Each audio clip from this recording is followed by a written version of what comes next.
What is going on, ladies and gentlemen? Satoshi here, and welcome back to another TOS video. Today's video is going to focus on the second part of the TOS development note for 3 of Saber. This patch just came out today on December 2nd, 2020, and it's freaking huge, by the way, because there are new information for the new classes like Clowns and Arquebusier, as well as classes balance and reward for Borkor, Noct, Sadu, Elementalist, and many more. So my plan so far is breaking the patch into multiple videos to give you guys more information and a little bit more organized content rather than just toss everything into one video.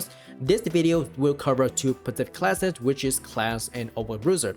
I also want to shout out to Ishigami and Corey for helping me translating the patch note. There is another translation available on K2S forum thread version 5, which is translated by Trebok, so you can always check that out. The link to my Discord as well as Trebok translation will be available in the video description below, so feel free to check it out. Starting off with the first new classes called Arquebusier. Arquebusier is a new archer class that attacks single target from the distance with personal weapon, and it can use both musket and cannon weapon. The first skill is going to be Prediction. It increases their accuracy for a while and gives you 3 extra clean hit buff. Prediction has an art skill called Perfect Hit. It's gonna give you the final damage increase in proportion of the hit rate instead of accuracy bonus effects. Now for the second skill, it's going to be Pinpoint Fires. Fire bullets at the target dealing damage. If it consumes 1 clean hit buff, it increases the minimum crit chance of the pinpoint fire, which is pretty good against plants and mutant type monsters. Lucky Strike. Fire a firearm in the front, dealing damage to the first enemy in the lines. When hitting the enemy, you are going to get 1 extra clean hit buff. Next is going to be Lucky Strike, a long range shooting ability. Lucky Strike damage increase as the distance from the enemy hits increase, so technically the farther away you are, the better the damage. Alright, on to the next skill is going to be Awkward Barrage. Fire a firearm, dealing damage to enemy in a radical range behind the target. Consume 2 clean hit buffs is gonna double the damage by increasing the number of hits of Awkward Barrage by 1. Dirty Salute. Fire air spreading shot toward the sky, dealing damage to enemy within its range. If the skill consumes 1 clean hit buff, it's gonna give a sudden effects if the enemy get hit by the skill. This is actually really good, by the way, in PvP. Dusty Salute also has an attribute called Ceremony. Enemies struck by Dusty Salute will reduce their evasion temporarily from the attack. Alright, the next skill is going to be Desperate Defense. Build a wall in everywhere and give you a wish shooter buffs.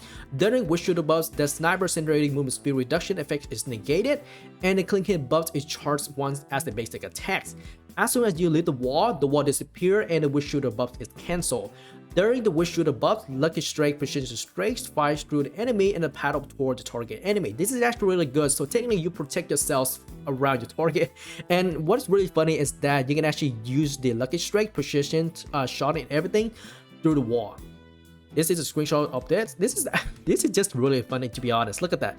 Summon a wall and nobody can get to you. Alright, Desperate Defense does have an attribute called Maintain. The wall duration increases with achievement levels. IL2 is going to be up to level 5 since there's no information on this at the moment. There is also an art attribute for Desperate Defense as well. It's called Courage. The effects of Desperate Defense change and change to the party member designated buff skills. When casting a skill, the Courage buff is stacked on the offensive characters as many as the number of clean hit buff is stacked. During the duration, a very buff the damage taken reduced accordingly to the number of stacks. So technically, if you have like 5 buffs of these, I believe the clean hits, the players or the party players in the party is going to get reduced damage based on number of stacks.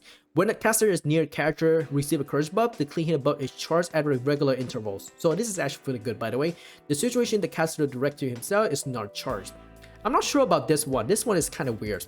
Anyway, the next one is going to be Precision Fires. While channeling, fire a fire at the target, dealing damage over time. If an enemy in a straight line in the path of the target, it also damage dash enemy. So technically, a channel skill that shoots a straight lines. If enemy behind this specific target, the front target will also get damage as well.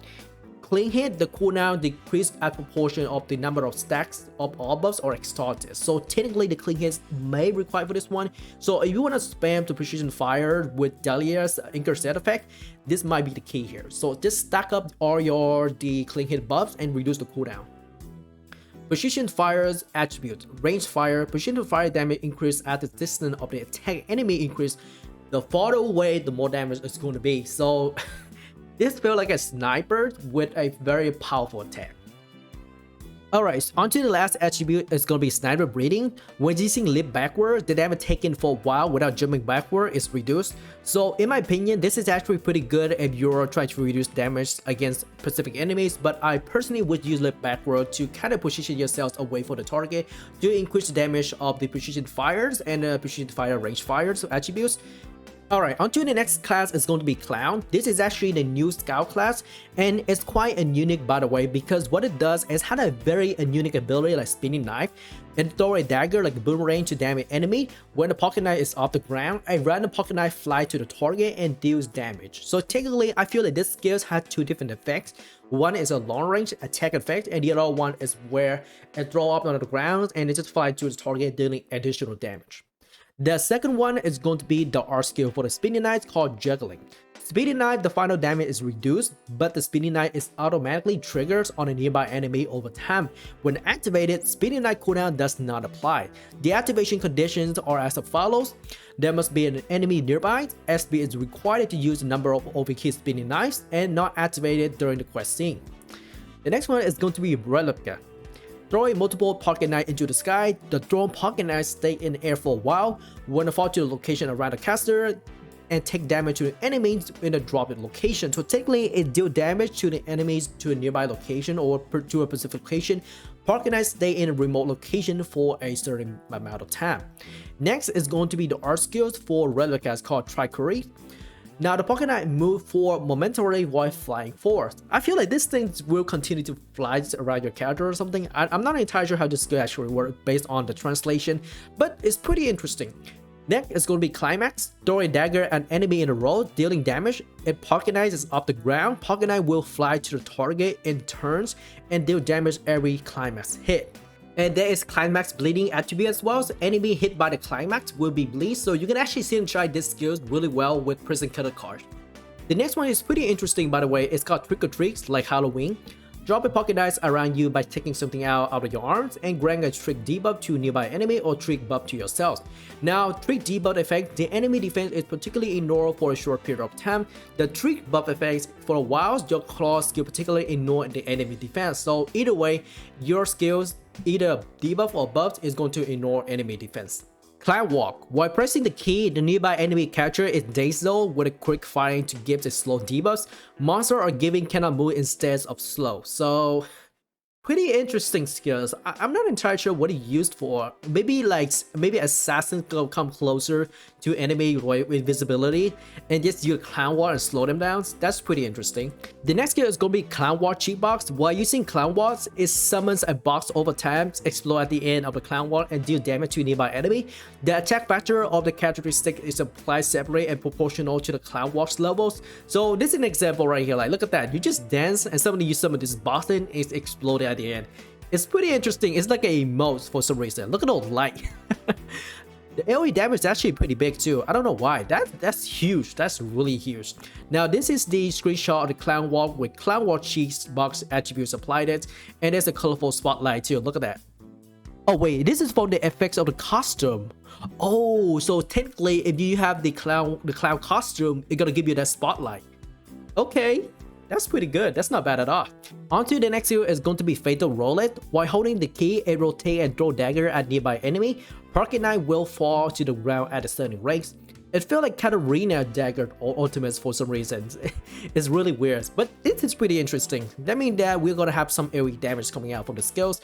The next one is going to be Fatal Roulette Infinity. This is the attribute for the Fatal Roulette. When a blown dagger hit a target, it bounces and dab it on the nearby target. Wow. Okay, so yeah, I was right. This is definitely the AoE skill that does more damage, and then you have the attribute that dealing extra AoE damage to other nearby enemy. So that is pretty much for all these videos. This video is just gonna cover 2 new classes, the Arquebusier as well as the Clown. This is Strategy once again, and I will see you all in the next video. Peace out.